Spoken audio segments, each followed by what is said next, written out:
Patreon member shout out. You're in my eyes, in my head, in my soul, I feel you there. Oh, Jamila, light this world again.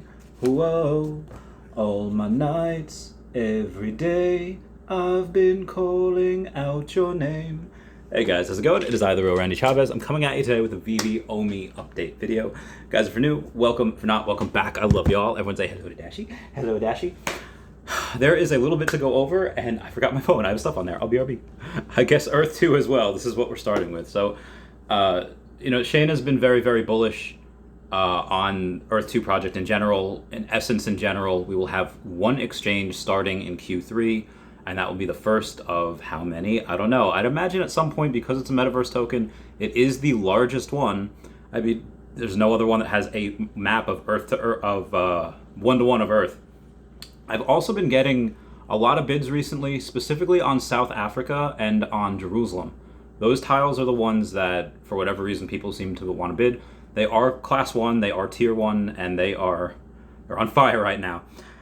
So I asked him if he'd be willing to come on my podcast, and he said, would love to look at it, and thanks for asking.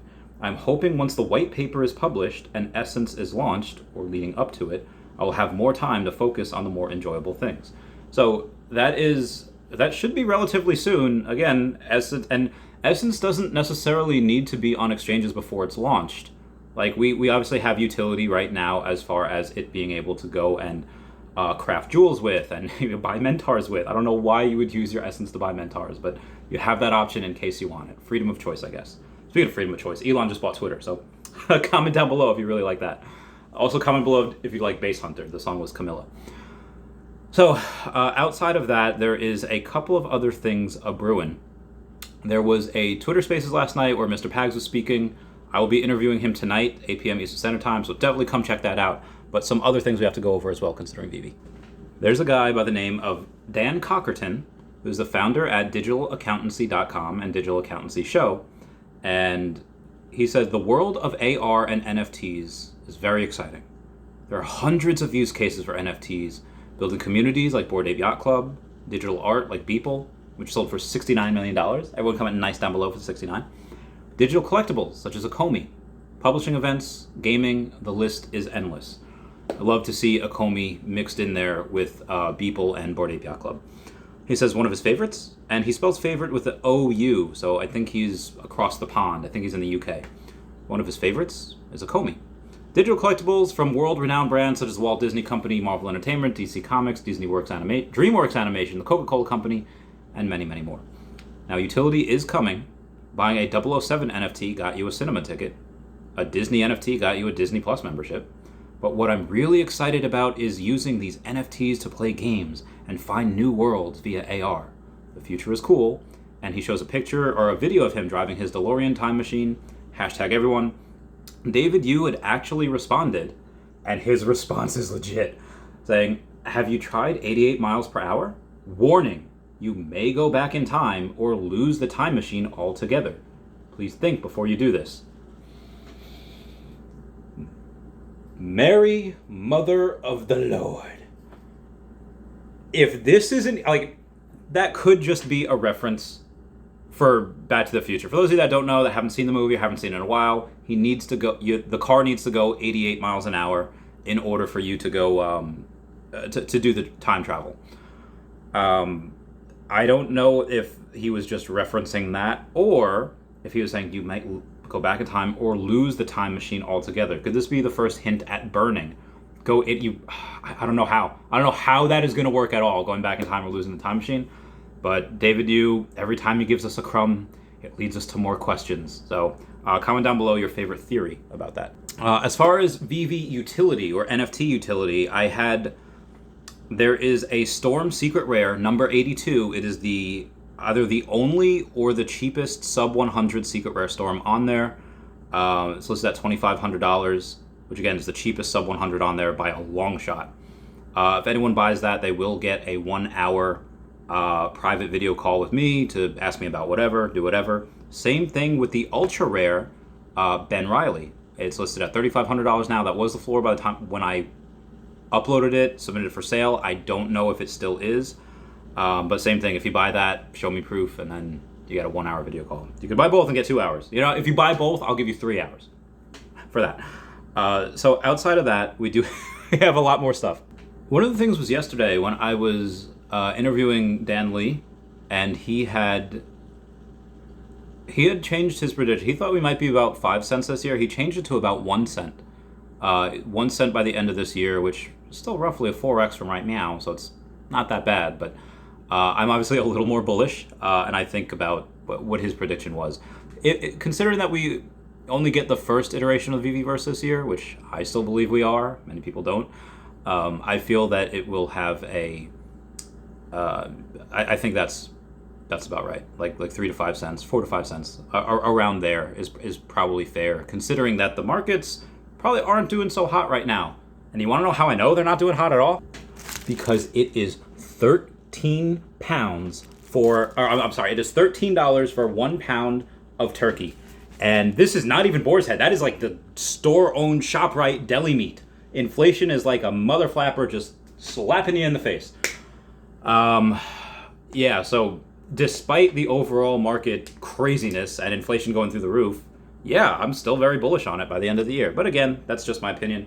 But I just thought in case you didn't want to watch the whole hour-ish that I was interviewing Dan Lee, which you totally should anyway, that's just a little snippet on his price prediction for that. He still does believe we can get to, I don't even know if he said $1, but it was 25, 50 cents in X amount of years, not now. So I thought that was pretty interesting. Oh, moving on. A little quick thing on Hero. I did dump about $50 into there.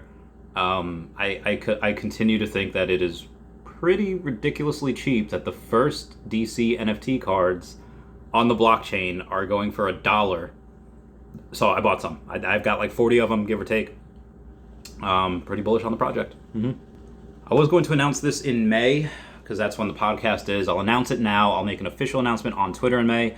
I do have Darcy Donovan coming on the podcast. She's a former Miss Nashville, Tennessee. She's an actress. She's, I think, CMO of eCoin, and has coveted the name Crypto Queen. Has like 7 million followers on all things combined on social media. And she's very, very into crypto, NFTs, and the metaverse, and I can't wait to interview her. That'll be May 17th. That'll be super exciting. I am trying to find this one thing. I promise I'll find. This isn't the thing, but shout out to EternalCon for, I haven't gone since like 2018. That is me in the middle as Deadpool. I haven't gone, like I said, in about 4 years, yet they're using a photo of me. That is me in a Pokemon backpack. So shout out to them for using me as their cover photo on Twitter. I thought that was really interesting. And one last thing, I'll find it when I find it. It is about inter-company fighting, but it has to be addressed. I'm never one to start something. I look to that cat's name from Aristocats, not Kratz, Cats. Yes, it was a Disney movie. Where it says, ladies don't start fights, but they can finish them. Not that I'm a lady, but anyway, Quidd said 3 days ago, they posted on Twitter, all eligible withdrawal requests were successfully processed, which is good for them. Pizza and something extra on us, hashtag WhenMTL, as a little bit of a dig on Vivi. So of course I had to respond saying, Quidd has an average of 20 likes on each post and is making fun of an account that has over 500 likes on each post. The account, talking about Vivi, has more than 10 times the amount of followers and probably 1,000 times the amount of profit. Everybody watch out. Quidd and their less than $4 million market cap is coming. Now, I do expect Quidd to grow a little bit, and let's say in the next couple of years, let's say Quidd triples and goes from 3.9 million to about, let's say 4 even. Let's say it's 12 million, all right? And we'll go from here. If we go and we say that let's say in the next X amount of years is only 50 cents, and I have, I don't know, let's say 100 million, let's say I have $50 million at that point, I would totally buy Quidd like Elon Musk just bought Twitter. I don't know what I'd do with it. I'd definitely fire the person that is trying to kick a bee's nest. It's like the guy who threw a water bottle at Mike Tyson. Like, what do you think is going to happen when you take on the baddest man on the planet? What do you think is going to happen when you try to call out one of the most successful NFT app, which is already top 10 grossing app in the countries that it's in? You think the people are not going to respond? You think that people and I might not even get there first. There's people, like I said, I'm in a couple of different whale groups. A lot of those people have a lot more OMI than me, and not just by like, oh yeah, 30 million more than me or 20 million. Like, no, they have like 10 times the amount of OMI as I do, if not more. So yeah, this is someone else might do it just for fun. But again, if they're going to try to call out Veve because they're trying to get MTL in 282 different countries and territories, which is bananas. That's a world MTL. That's not just like a random company trying to get MTL in one country. There's a lot. Anyway, guys, please comment, like, and subscribe. Comments are good for the YouTube algorithm. Everyone say bye-bye to Dashy. Bye-bye, Dashy. And everyone, please check out @HateItButDown, @KingMavsForever over on Twitter, Standoff Chart and King Mavs over on the Veve app, Kobe Collection, Omi Player 1 over on the YouTube, GreatX.ETH domain name, Cal Willson, Wendy Stibalis, Veve Las Vegas, Taps Trades, Mars Davis, Legacy of Bermuda, Sody Pop Media, The Gale, Veve Darklink, and Veve Vibes, all on the YouTube, and @WetWizardVeve and Gary O @1234CA3, all on the Twitter. I love you guys. Bye.